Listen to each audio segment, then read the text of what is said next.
wabarakatuh. Ni saya Nur Aimi Akira binti Zakaria akan membentangkan tentang perubahan sistem pendidikan Malaysia dan kesan terhadap mobiliti sosial pelajar. Yang pertama, kita pergi kepada objektif pembentangan.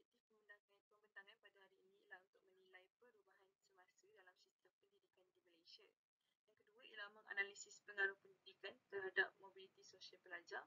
Dan yang ketiga ialah menggunakan bukti daripada kajian dan laporan rasmi yang relevan. Definisi pertama, kita pergi kepada definisi utama. Pertama, apa itu sistem pendidikan? Sistem pendidikan merupakan struktur dan pelaksanaan formal pendidikan dari prasekolah sehinggalah pendidikan yang tinggi. Yang kedua ialah apa itu mobiliti sosial? Mobiliti sosial merupakan perubahan status sosioekonomi individu melalui akses kepada peluang pekerjaan yang lebih baik. Seterusnya kita pergi kepada kepentingan pendidikan. Yang pertama ialah membolehkan individu keluar daripada kitaran kemiskinan, iaitu melalui pekerjaan yang kita dapat berkenaan berdasarkan taraf pendidikan kita. Yang kedua ialah peluang lebih baik kepada pelajar B40. Kajian UKM menunjukkan lepasan universiti terdapat peluang pendapatan yang lebih tinggi. Seterusnya ialah perubahan sistem pendidikan di Malaysia. Yang pertama adalah PPPM. PPPM ni telah diwujudkan sejak tahun 2013 sehinggalah sekarang 2025. So apakah PPPM ni? PPPM ni dia adalah Pelan Pembangunan Pendidikan Malaysia. Pelan ni merupakan pelan strategi kerajaan bagi mentransformasikan sistem pendidikan. Fokus utama pelan ni adalah bagi akses, equity, kualiti, kecekapan dan juga perpaduan. Pelan ini menerapkan kemahiran berfikiran alas tinggi ataupun hebat dan pendidikan berasaskan nilai moral. Program ini juga dapat menyediakan pelajar untuk menghadapi cabaran revolusi industri 4.0.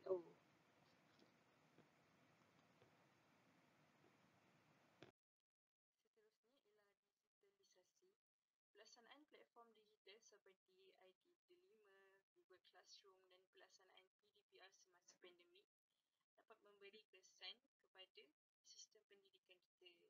Inisiatif cerdik memperkenalkan pemberian peranti kepada pelajar daripada keluarga B40.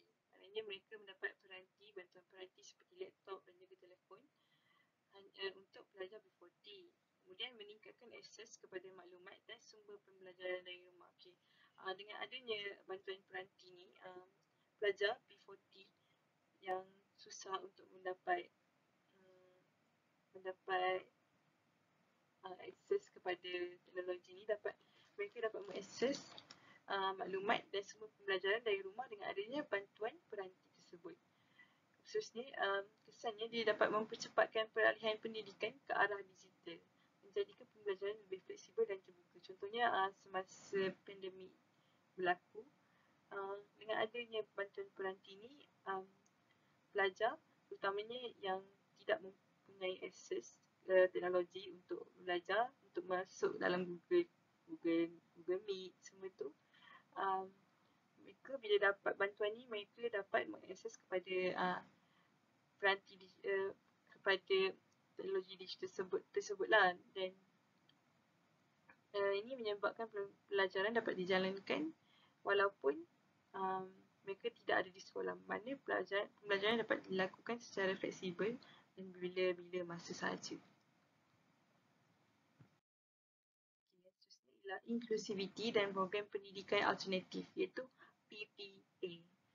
PPA ini memberi peluang kepada kanak-kanak tanpa dokumen rasmi untuk mendapatkan pendidikan, peningkatan kualiti pendidikan khas dan intervensi awal kepada murid berkeperluan khas, dan usaha ini membantu mengurangkan keciciran dan meningkatkan mobiliti sosial dalam kalangan golongan yang terpinggir. Keciciran ni maksudnya PPA ni dia membantu pelajar yang pelajar selain daripada murid normal.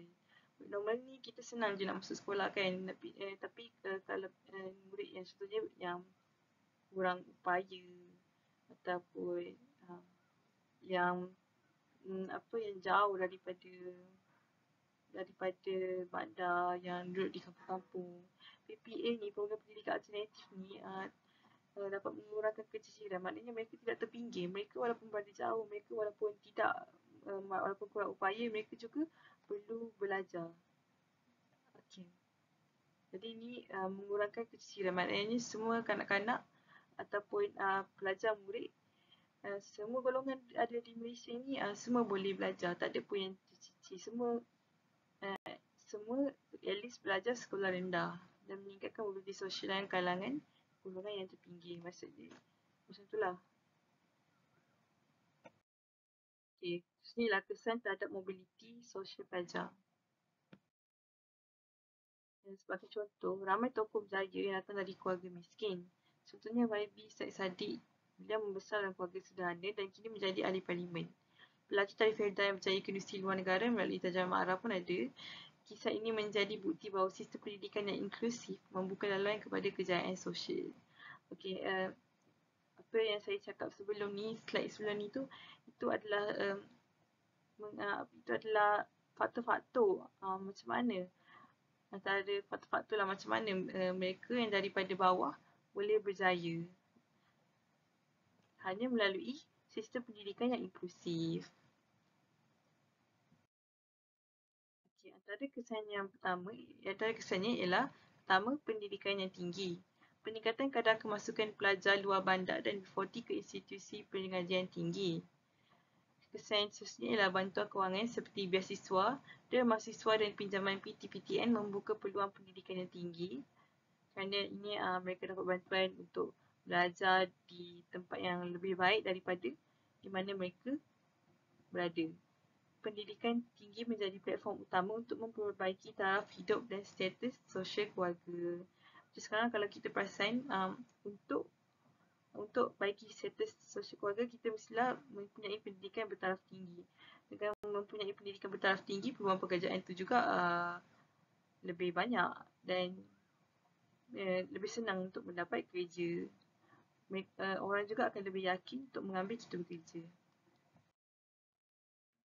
Okay, buktinya pada tahun 2023, 62.5% daripada 5,048,926 pelajar telah didaftarkan di Universiti Awam. Dan pelajar tersebut adalah daripada golongan B40. Daripada jumlah B40, hampir separuh ataupun 1,062 64 menerima tajaan. Tajaan itu maknanya beasiswa lah. Okay. Ini contoh, ini bukti statistik yang saya dapat di. Okay, kesan yang seterusnya ialah peluang pekerjaan. Pendidikan membuka laluan ke sektor profesional seperti perubatan, kejuruteraan dan pentadbiran. Okay, ini betul lah kan? Macam mana kalau kita tanpa pendidikan ni kita tak dapat akses pun tentang perubatan, kejuruteraan dan pentadbiran. Tanpa pendidikan ni murid tak tahu pun ada pekerjaan perubatan, kejuruteraan dan pentadbiran. Okay, ini start daripada awal, daripada sekolah rendah, kemudian sampai ke sekolah menengah. Dengan adanya pendidikan, mereka dapat melihat ke mana minat mereka. So dengan adanya pendidikan, mereka dah tahu mana minat mereka, senang mereka memilih laluan untuk sektor profesional. Dan sektor profesional ni lah yang menyediakan banyak peluang pekerjaan kepada graduan-graduan yang ada di Malaysia. Graduan memperoleh pendapatan lebih tinggi dan stabil berbanding lepasan sekolah saja. Ini menunjukkan betapa pentingnya selepas SPM untuk kita mengambil peluang mendaftar untuk universiti awam yang ada di Malaysia ataupun universiti yang ada di dunia. Contohnya, anak pekebun kecil yang menjadi accountant atau jurutera. Di sini maksud seorang kanak-kanak dia hanyalah anak kepada pekebun kecil. Pekebun kecil ni kita tahu pendapatannya tidaklah banyak. Jadi mereka juga adalah dalam golongan B40. Jadi bila anak tersebut fokus kepada pendidikan selepas sekolah, masuk universiti, dia telah berjaya menjadi accountant ataupun jurutera. Ini menunjukkan pendidikan boleh mengubah kedudukan ataupun sosial seseorang. Seramai 1067,300 siswaza dilaporkan menganggur pada tahun 2023. Namun, ianya dapat menunjukkan kesan menurun sebab pada 2022, 1074 yang menganggur. Pada 2023, 1067. Jadi, ia menunjukkan trend menurun. Penurunan ini mencerminkan peningkatan peluang pekerjaan bagi graduan universiti. Kesan yang seterusnya ialah aspirasi komuniti. Pendidikan memberi inspirasi kepada komuniti untuk berubah dan berfikir lebih jauh. Dengan adanya pendidikan, komuniti dapat mendapat akses ataupun dapat berfikir dengan lebih jauh, dan mereka juga akan mengetahui pelbagai maklumat yang luar daripada pengetahuan mereka yang mereka tak pernah tahu. Dengan ada pendidikan, mereka dapat menyumbang kepada mobiliti sosial mereka dan mendapat peluang untuk mengubah taraf sosial mereka. Komuniti tidak lagi terikat kepada kerjaya warisan seperti petani atau nelayan semata-mata. Komuniti ni macam setempat lah, contohnya ada kawasan nelayan je, kampung nelayan je, di mana semua komuniti tersebut, kejohanan tersebut bekerja sebagai nelayan. Sekarang tidak lagi seperti itu. Contohnya di kampung nelayan tidak semestinya semua berfikiran untuk bekerja sebagai nelayan je, tidak mencuba pekerjaan lain. Seterusnya ialah pendidikan mengubah mentaliti dan aspirasi dan menanam aspirasi ke arah masa depan yang lebih cerah. Berikut seterusnya ialah cabaran kepada